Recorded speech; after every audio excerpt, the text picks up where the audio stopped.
Hi. I think there's a feeling in the room, in the country, that this is your title to lose.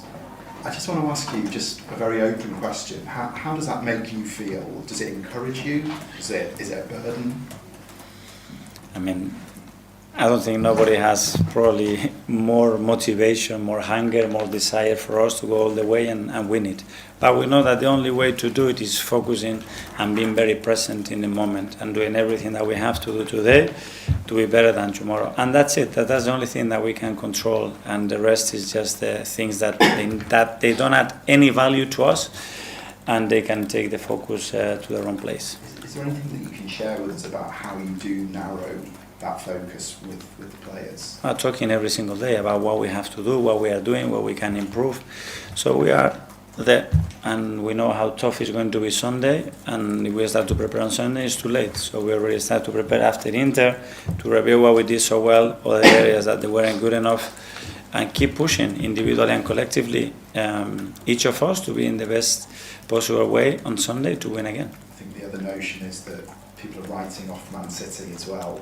I'm assuming you're not writing off Man City. You have to go back to the history of that club in the last 10 years and what they are capable of doing. So we know what we have to be able to do to win this Premier League. Simon? Okay, you spoke briefly there about sort of headaches you have now in terms of selection. You obviously had them last year, but for very different reasons with the injuries. How do they compare, the headaches now, to the ones you had this time last year? But these ones, I wouldn't, honestly, I wouldn't classify as headache. I would classify them and opportunities that we have to make the right call and the right decision. And then obviously managing the players that probably are going to feel disappointed, either don't play in the games that they feel are the ones that they have to play. But so far, I mean, the energy and the way the boys have reacted to those decisions has been incredibly positive, and we have to maintain that because that's a very important thing for the rest of the season. It feels very difficult for us to sort of sit and think what the team will be, because you could play Gyökeres, you could play Havertz, you could play Zeus, you could play Calafiori, you could play Miles.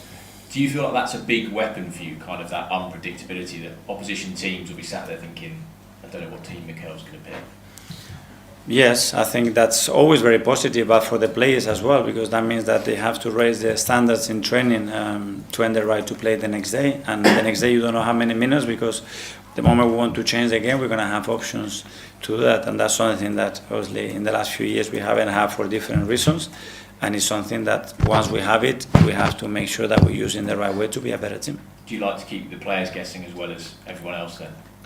Yes, sometimes guessing, sometimes because I'm not clear let's be honest, to the morning of the match, because it is tough, because they are training so well and they look in great form and so willing to play the game, but sometimes for different reasons. Hi Mikel, with Viktor Gyökeres, obviously over the summer you reportedly in for a number of strikes, including Benjamin Sesko as one of the names. What was it about Gyökeres in particular that made you think he's the man that we need to get for this club?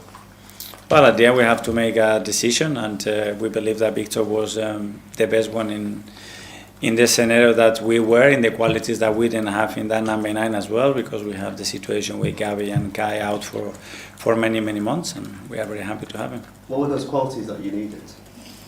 Well, first of all, goals. Someone that can guarantee you goals.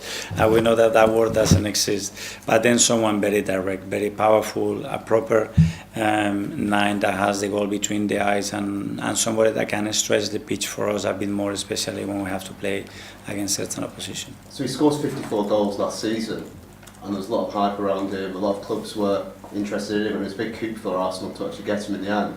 Compared to how you thought the move would have gone, what's your initial assessment right now as to how the move's gone? It's very early to assess. I mean, let's assess at the end of the season, and sometimes that even a very short sample, and understanding as well the league that we are competing and what is happening with the 9s across the league as well, in the manner that the game is changing. So there are a lot of factors there to bear in count to assess the player, and then we're going to assess the player not only with one of the aspects of the game, but in many aspects of the game.